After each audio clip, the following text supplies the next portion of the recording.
Hello dear student, कैसे हो आप सभी लोग। मैं हूं डीआरएक्स दिविज पाल और आज की क्लास में आपका बहुत बहुत स्वागत है। पिछली क्लास में हम लोगों ने देखा था कि निषेचन पूर्व निषेचन पूर्व संरचनाएं एवं घटनाएं क्या होती हैं।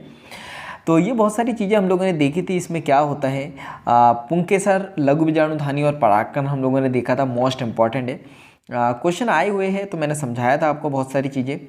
और ये टेपिटम वगैरह सारी चीज़ें हम लोग देख चुके थे। लघु बीजाणुधानी की संरचना क्या होती है, कितनी लेयर होती है, तो ये डायग्राम हम लोगों ने देखा था क्या होता है, कैसे होता है।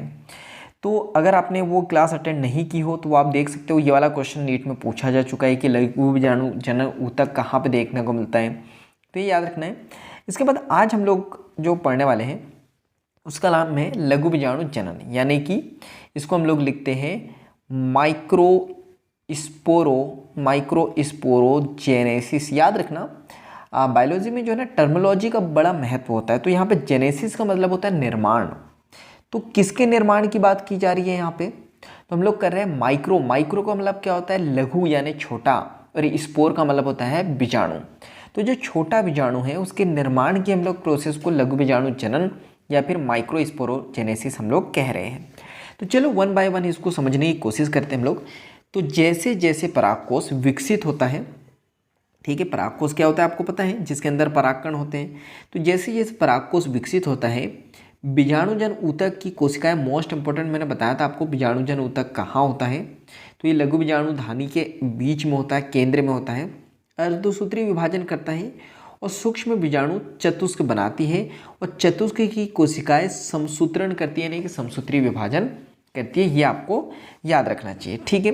तो यहाँ पे क्या बोला कि आपको ये याद रखना है, बीजाणुजन ऊतक है, ठीक है।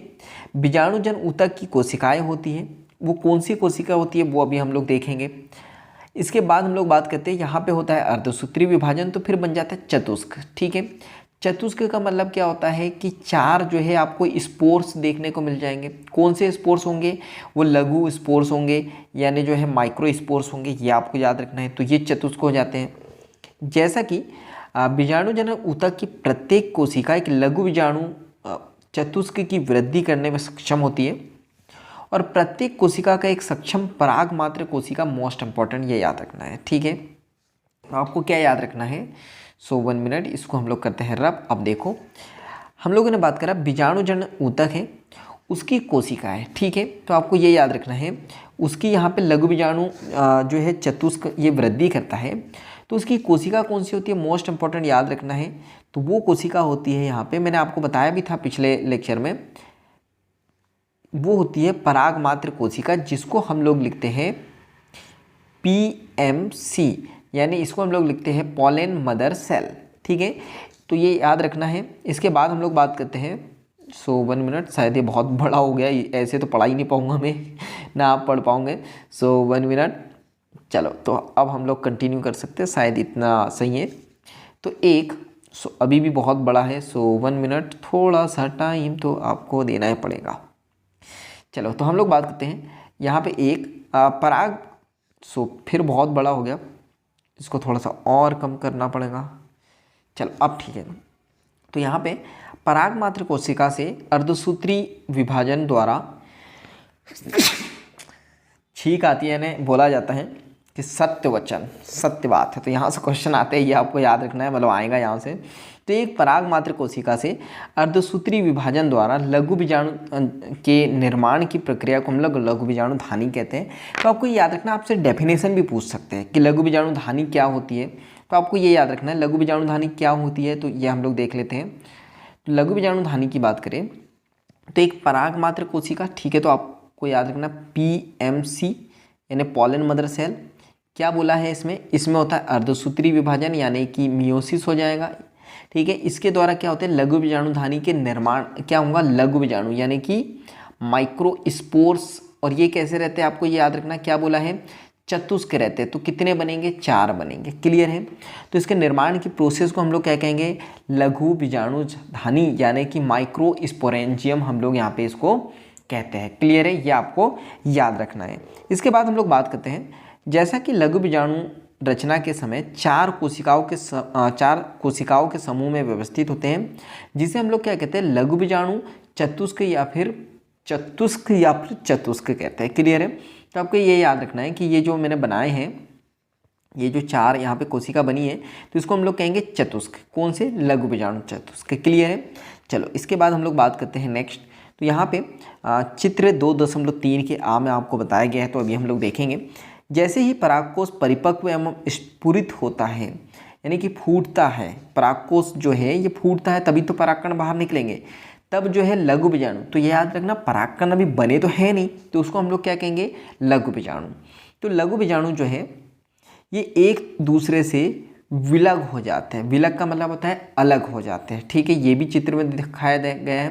तो परागकणों को 2.3 के आग में दिखाए गए के रूप में ये विकसित हो जाते हैं। ठीक है, प्रत्येक लघु बीजाणु धानी के अंदर कई हजार लघु बीजाणु धानी के अंदर कई हजार लघु बीजाणु और परागकण निर्मित होते हैं, और परागकण को परागकोश के स्फुटन के साथ जो है मुक्त होते हैं। क्लियर है? तो यहाँ पे अब इसको अच्छे से अगर आप समझने की कोशिश करो तो यहाँ पे क्या कहा जा रहा है, आपको बताया गया है पीएमसी सेल होती है, इसके बीच में मियोसिस होगा, और यहाँ पे आपको 4 जो है चतुष्क देखने को मिल जाएंगे। ठीक है, जिसको आप चतुष्क कहोगे, यानी आप इसको कहोगे यहाँ पे लघु बीजाणु चतुष्क। ठीक है, अब क्या हो जाता है, ये हो जाते हैं अलग। ठीक है, ये अलग हो जाते हैं, तो अब आपको यहाँ पे परागकण मिल जाएंगे। क्लियर है? बस इतनी सी बात, इतनी लाइनों में हम लोगों ने देखी। यही बोला कि यहाँ पे परागकण जो है एक दूसरे से विलग हो जाते हैं ना, अलग हो जाते हैं, तो आपको परागकण देखने को मिल जाएंगे। और जो लघु बीजाणु धानी है उसके अंदर बहुत सारे परागकण जो है निर्मित होते हैं। अब हम लोग बात करते हैं परागकण के बारे में। तो देखो अभी तक के तो कोई डायग्राम नहीं, एक ये डायग्राम है। तो ये मैंने बताया आपको कि ये जो परागकण चतुष्क क्यों कह रहे हैं, क्योंकि आपस में चिपके हुए हैं। ठीक है, कुछ परागकणों का इलेक्ट्रॉनिक सूक्ष्मदर्शी द्वारा जो है प्रदर्श्य परागकण, तो ये आपको जो है परागकण देखने को मिलेंगे। तो ये सब परागकण हैं, माइक्रोस्कोप के द्वारा जो है आपको बताया गया है। इसके बाद हम लोग बात करते हैं परागकण के बारे में। सबसे इंपॉर्टेंट है, सबसे ज़्यादा क्वेश्चन आते हैं परागकण यानी कि पॉलन ग्रेन। ठीक है, पॉलन ग्रेन जहाँ से सबसे ज़्यादा क्वेश्चन आते हैं। जो नर युग्मक माना जाता है, तो यह याद रखना, नर युग्मोद्भव का ये प्रतिनिधित्व करता है। तो नर वाले भाग का जो है ये रिप्रेजेंट करता है, प्रतिनिधित्व करता है। युग्मोद्भिद का मतलब क्या होता है, युग्मक के बनने से पहले की जो संरचना होती है, तो उसको हम लोग युग्मोद्भव कह देते हैं। यदि आप 1 मिनट इसको थोड़ा सा क्लीन करते हैं हम लोग। तो यदि आप हीबिकस यानी कि गुड़हल जिसे हम लोग कहते हैं, गुड़हल का पौधा आपने देखा होगा, नहीं देखा होगा तो बाबा गूगल करना। बाबा गूगल सब उगलते हैं, लेकिन बहुत ज़्यादा उगलते हैं, तो लिमिटेड ही देखना, जिसकी ज़रूरत हो वही देखना बस। किसी अन्य पुष्प के खुले परागकोश को छूते हैं तो आप अपनी उंगलियों के में पीले रंग के पाउडर जैसे परागकणों को पाते हैं। ठीक है, तो ये एग्जाम्पल एनसीईआरटी ने गुड़हल का दिया। गुड़हल का पेड़ जब आप छूओगे तो पीले रंग का पाउडर आपकी उंगलियों में लग जाएगा, तो वही परागकण है। मैं आपको एग्जाम्पल और बताता हूँ। जो तितली रानी रहती है ना, तितली रानी, तितलियाँ आपने देखी होंगी, बटरफ्लाई जिसको हम लोग कहते हैं। अगर आप इसको पकड़ोगे ना, तो वो रंग बिरंगी वाली नहीं, वो गाँव में जो रहती है ना, गाँव में, खेत में, तो जब उसको आप पकड़ोगे ना, तो आपके हाथ में पीला पीला एक पाउडर लग जाता है। तो जो पाउडर होता है ना, वो परागकण ही होता है। क्लियर है? चलो, तो इसके बाद हम लोग बात करते हैं। तो आपको वो परागकण मिल जाएगा पीले रंग के पाउडर के रूप में। तो एक कांच की स्लाइड लेना है। आपने स्कूल वगैरह में देखा होगा, कांच की इस टाइप से स्लाइड रहती है। कभी ब्लड टेस्ट कराने गए होंगे तो वहाँ पे जो है इसी स्लाइड पे ब्लड लिया जाता है। तो एक कांच की स्लाइड पर एक बूंद पानी डालकर उस पर यहाँ परागकण छिड़के और एक सूक्ष्मदर्शी से देखने की कोशिश करें। सूक्ष्मदर्शी ना, माइक्रोस्कोप, जो स्कूल वगैरह में आपने देखा होगा। नहीं देखा होगा तो बाबा गूगल करो, सब उगलेंगे बाबा गूगल। इसके बाद हम लोग बात करते हैं। तो आप निश्चित रूप से आश्चर्यचकित हो जाएंगे कि विभिन्न प्रकार की प्रजातियों के परागकण का विन्यास, आकार, रूप, रंग, बनावट में भिन्न दिखते हैं। यानी सभी परागकण आपको अलग अलग दिखाई देंगे। क्लियर है? चलो, इसके बाद हम लोग बात करते हैं परागकण के बारे में। तो जो परागकण है सामान्यतः गोलाकार होते हैं, यानी गोलीय होते हैं, जिनका व्यास लगभग 25 से लेके 50 माइक्रोमीटर होता है। इनमें सुस्पष्ट रूप से 2 परतों वाली भित्ति होती है। ये याद रखना, इसमें 2 लेयर होती है। जो बाहरी लेयर होती है, मोस्ट इंपॉर्टेंट, कई बार क्वेश्चन आए, इसको कहते हैं बाह्यचोल, यानी इसको हम लोग एक्साइन भी कहते हैं। तो एक्साइन इंग्लिश में कहते हैं, तो ये याद रखना है।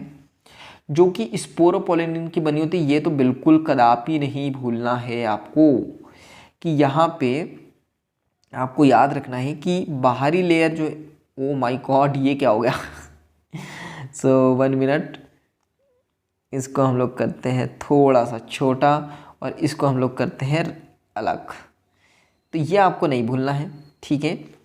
क्या नहीं भूलना है आपको कि यहाँ पे जो इसकी बाहरी लेयर है उसको आप क्या कहोगे, बाहरी लेयर नहीं, टंग स्लिप हो जाती है, मैंने आपको बताया था बहुत अच्छा एक्टर नहीं हूँ मैं, तो इसलिए जो है टंग तो स्लिप होती है, और स्पेशली बायो की टर्मिनोलॉजी में तो होती है। सो 1 मिनट। तो देखो जो बाहरी लेयर होती है ना, ये आपको याद रखना बड़ी कठोर होती है, बहुत कठोर होती है। बाह्य चोल नाम है जिसको मैंने बताया कि एक्साइन भी कहते हैं, ठीक है, ये याद रखना। किसकी बनी होती है ये तो बिल्कुल भी नहीं भूलना, स्पोरोपोलिनिन की बनी है। कई बार क्वेश्चन आए, यहाँ से क्वेश्चन आया कई बार, इसकी हर एक लाइन से क्वेश्चन आए हैं स्पोरोपोलिनिन रिलेटेड, आपको कुछ भी नहीं भूलना है। जो सर्वाधिक ज्ञात प्रतिरोधक कार्बनिक सामग्री, यानी कि प्रतिरोधक का मतलब ये बहुत सारी चीज़ों को रोकने का काम करती है। यहाँ उच्च ताप तथा सुदृढ़ अम्लों एवं क्षारों के सम्मुख टिक सकती है, यानी इसको उच्च ताप पे रख दो या अम्ल में रख दो या क्षार में रख दो, ये टूटती नहीं है। और अभी तक ऐसा कोई एंजाइम का पता नहीं चला है जो स्पोरोपोलिनिन को निम्नीकृत कर सके, यानी कि तोड़ सके। क्लियर है। परागकण के बाह्य चोल में सुस्पष्ट द्वारा या रंध्र होते हैं जिन्हें जनन छिद्र कहते हैं, मोस्ट इंपॉर्टेंट याद रखना है। और यहाँ पे स्पोरोपोलिनिन अनुपस्थित होते हैं। क्यों अनुपस्थित होते हैं? ताकि यहाँ से पराग नली निकल सके, आगे हम लोग देखेंगे, तो ये याद रखना। इसके बाद हम लोग बात करते हैं, तो परागकण जीवाश्मों की भांति बहुत अच्छे से संरक्षित रहते हैं। इस पॉइंट से भी क्वेश्चन आया हुआ है। जो जीवाश्म मतलब क्या होता है, पेट्रोल डीजल जहाँ से निकलता है, जीवाश्मों को खोदते हैं, तो जो जीवाश्म का मतलब ये होता है कि जितने भी एनिमल है उनका जो पार्ट होता है या जो हड्डी वगैरह जो भी होती है कई सालों तक के वो रहती है, ज़मीन में संरक्षित रहती है ना, अच्छे से रहती है। तो उसी प्रकार जो परागकण है वो भी संरक्षित रहता है जीवाश्मों की भांति कई हजारों सालों तक के। उसका कारण क्या है? क्योंकि इनमें जो है स्पोरोपोलिनिन की उपस्थिति होती है। ये मोस्ट इंपॉर्टेंट याद रखना, भूलना नहीं है। बाह्य चोल में प्रतिमानों एवं डिजाइनों की एक आकर्षक सारणी स्तंभों की पंक्तियां प्रदर्शित की गई है। चित्र 2.0 में नहीं बोल रहा हूँ मैं बोल रहा हूँ चित्र 2.4 में। आपका क्या विचार है? तो आप बोलोगे चाय पीने का विचार है, तो चाय पीने का विचार नहीं पूछ रही एनसीईआरटी, उस पंक्तियाँ या उस सारणी के बारे में आपका क्या विचार है? बाह्य चोल सख्त यानी कठोर होना चाहिए या नहीं होना चाहिए? और अगर बहुत कठोर है तो जनन छिद्र से क्या कार्य है? ठीक है, जनन छिद्र का क्या कार्य है?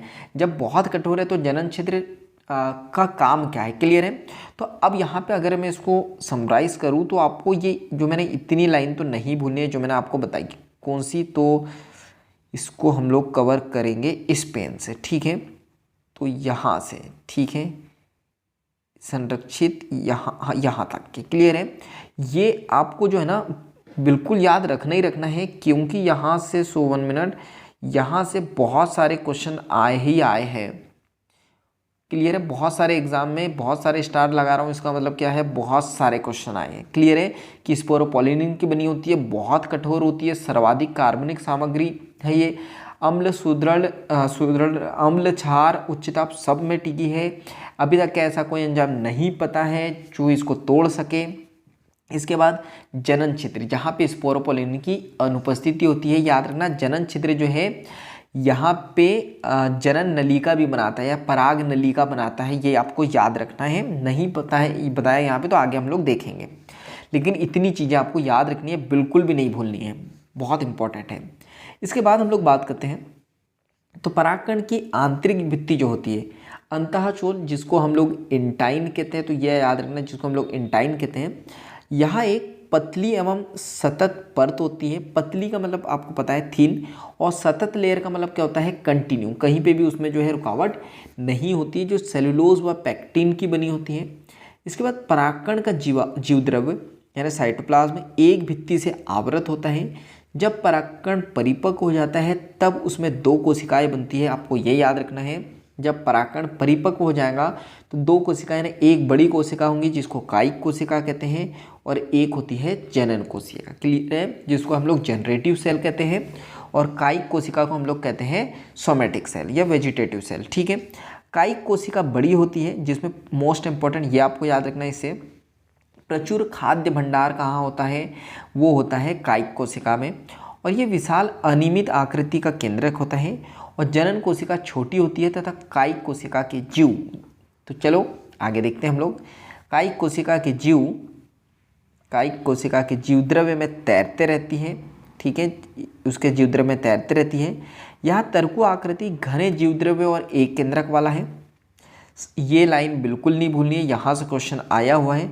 60% से अधिक पादपों के परागकण इस दो कोशिकीय चरण में झड़ते हैं या संलयित होते हैं, और शेष प्रजातियों में जो है जनन कोशिका समसूत्री विभाजन द्वारा विभक्त होकर परागकण के झड़ने से पहले 3 कोश की स्थिति में होती है। तो इसको ये पूरा ही पैराग्राफ आपको याद रखना है। क्लियर है? ये समझो यहाँ पे क्या हुआ। तो आपको ये याद रखना है कि 60%, चलो पहले तो मैं अच्छे से बाद में समझाता हूँ इस। तो अभी हम लोग यहाँ पे बात करते हैं, हम लोगों ने बात करी परागकण की। ठीक है, ये है परागकण का डायग्राम। ठीक है, जो चतुष्क था उसके बाद जो है आपको सेपरेट परागकण परिपक्व होता हुआ दिखाई देगा। ये मतलब यहाँ से ये परिपक्व नहीं था तो ये परिपक्व होते होते आया, और इसके बाद परिपक्व हो गया। तो ये याद रखना, जब परिपक्व हो गया ना तो एक कोशिका तो ये दिखाई देंगी जिसको आप कायिक कोशिका कह दोगे। कायिक कोशिका की बात करें तो एनसीईआरटी माता हमको बताती है कि कायिक कोशिका वो होती है जहाँ पे भरपूर जो है ना खाद्य भंडार होता है, खाने पीने का मटेरियल होता है, और यहाँ पे एक ये दिखने को मिलेंगी जनन कोशिका। ठीक है, इसके बाद हम लोग बात करते हैं सबसे इंपॉर्टेंट, जो मैंने बोला था आपको भूलना तो बिल्कुल भी नहीं है। 1 मिनट, कि यहाँ पे ये जो इसकी आउटर लेयर होती है ना, इसको कहते हैं बाह्य चोल। कठोर होती है, स्पोरोपोलिनिन की बनी होती है, सर्वाधिक कार्बनिक सामग्री है, उच्च ताप सुदृढ़ अम्ल क्षारों के समक्ष टिक सकती है। ऐसा कोई एंजाइम नहीं बना है जो इसको तोड़ सके। क्लियर है? इसके बाद क्या होता है ना, इसके बीच बीच में यहाँ पे कुछ जनन छिद्र होते हैं। कहाँ पे जनन छिद्र होते हैं? तो ये जनन छिद्र आपको दिखाई देंगे जो आउटर लेयर होती है ना, बाह्य चोल, यहाँ पे। तो ये जो जनन छिद्र है ना, याद रखना, यहाँ पे स्पोरोपोलिनिन क्या होता है, अनुपस्थित होता है। क्लियर है? इसके बाद हम लोग यहाँ पे बात करते हैं, तो यहाँ पे ये सारी चीज़ें तो मैंने बताई दी आपको कि यहाँ पे जनन कोशिका होती है, क्या होता है वगैरह सारी चीज़ें। 1 मिनट, ये सारी चीज़ें मैंने बता दी आपको कि कायिक कोशिका है, खाने पीने का भंडार है, जनन कोशिका है, जनन कोशिका छोटी होती है, और अंतःचोल जो होती है पतली सतत होती है और सेल्यूलोज व पैक्टिन की बनी होती है। ये आपको यहाँ पे ये याद रखना। क्लियर है? ये वाली लाइन। इसके बाद हम लोग इस पैराग्राफ को समझने की कोशिश करें तो मैंने बताया था कि केंद्रक में 2 कोशिका होते हैं, एक कायिक कोशिका और एक जनन कोशिका। तो ये याद रखना, ये बिल्कुल नहीं भूलना है लाइन, क्योंकि क्वेश्चन आया हुआ है। यहाँ पे 60% से अधिक आवृतबीजी पादपों के परागकण इस 2 कोशिकीय चरण में झड़ते हैं। तो वेरी वेरी इंपॉर्टेंट।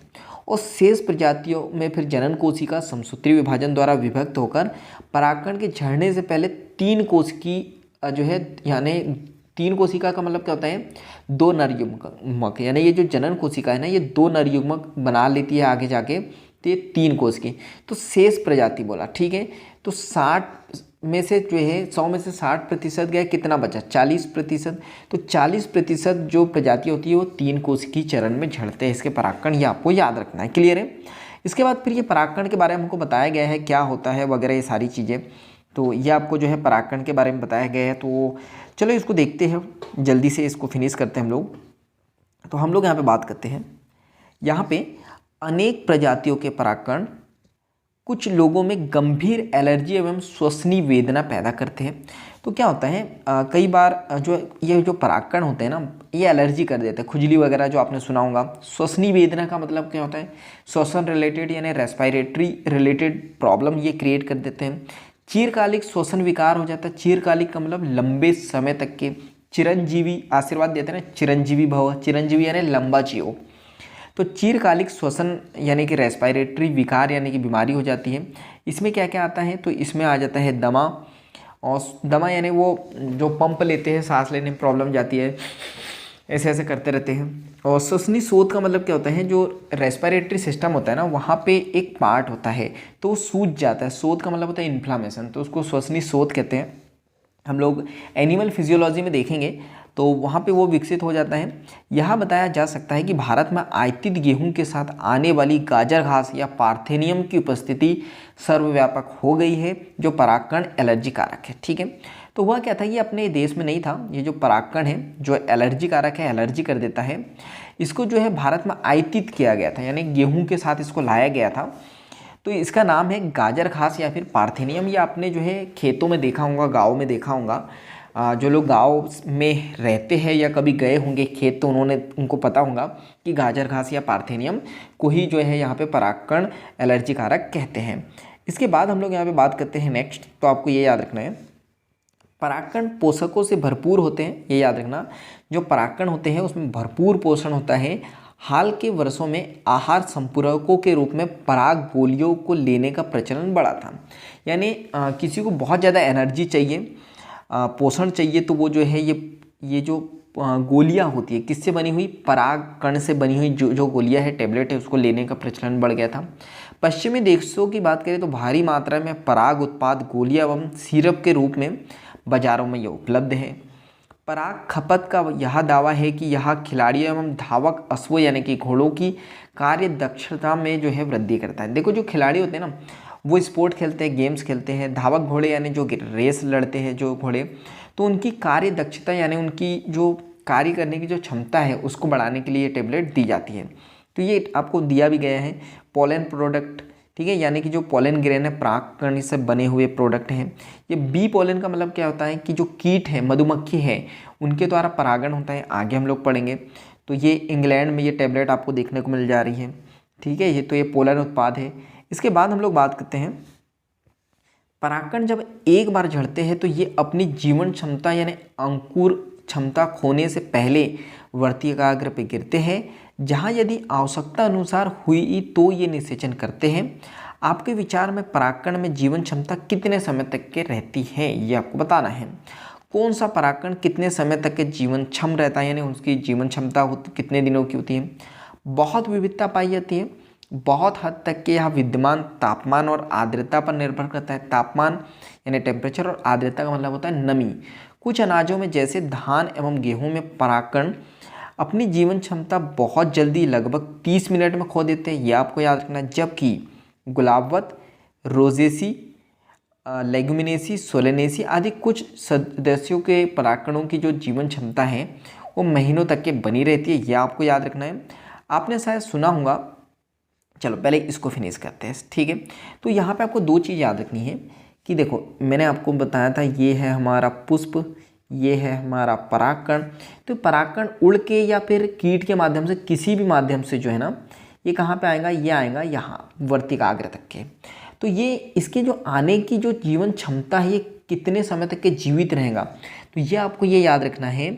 ये आपको बताया गया है यहाँ पे, धान और गेहूँ में परागकण जो आते हैं वर्तिकाग्र पे, इसकी जो जीवन क्षमता होती है ना, वो आपको ये याद रखना, वो होती है मात्र 30 मिनट। उसके बाद ये अपनी जीवन क्षमता को खो देते हैं। कौन, धान और गेहूं। क्लियर है, कौन, धान और 1 मिनट, धान और गेहूं।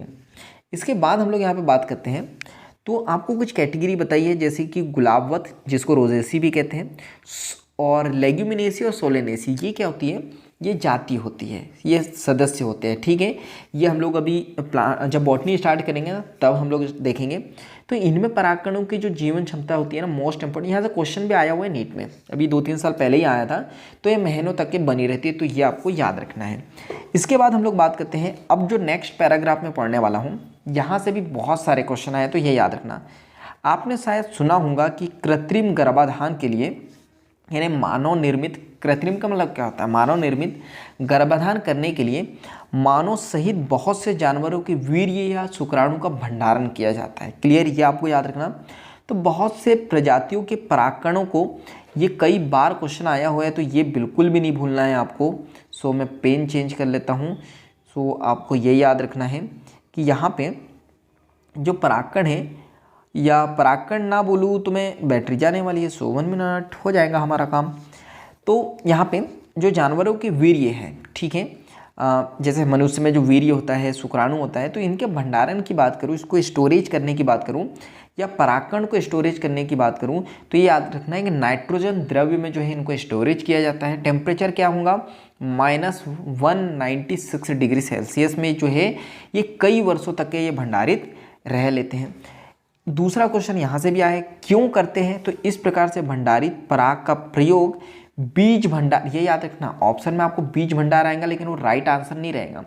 यहाँ पे लिखा है इस प्रकार से भंडारित पराग का प्रयोग बीज भंडार यानी बीज बैंक की भांति पराग बैंकों में किया जाता है। मोस्ट इंपॉर्टेंट याद रखना है कि जो परागकण है इसको स्टोरेज कहाँ करेंगे, तो पराग भंडारों में यानी कि बैंकों में।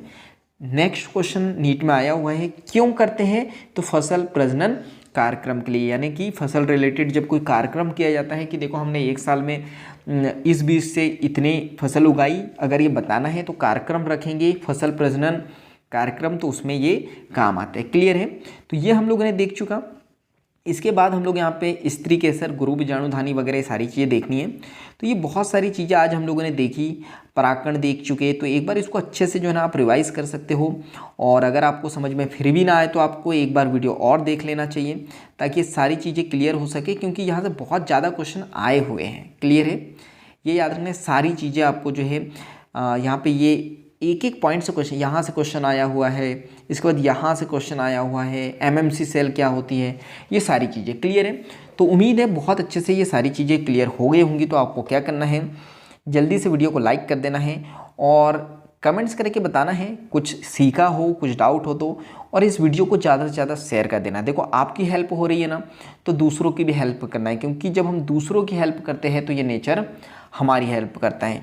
और नए हो चैनल पे तो जल्दी से सब्सक्राइब कर लेना है, बेल आइकन को दबा देना है ताकि ऐसे वैल्यूबल वीडियो की नोटिफिकेशन आपको मिलते रहे। क्लियर है, तो बाकी हम लोग मिलेंगे नेक्स्ट वीडियो में इसी तरह हंसते हुए, मुस्कुराते हुए और लाइफ में कुछ नया सीखते हुए। तो जब तक के लिए thank you, bye bye and go for success. So thank you, मिलते हैं हम लोग नेक्स्ट वीडियो में।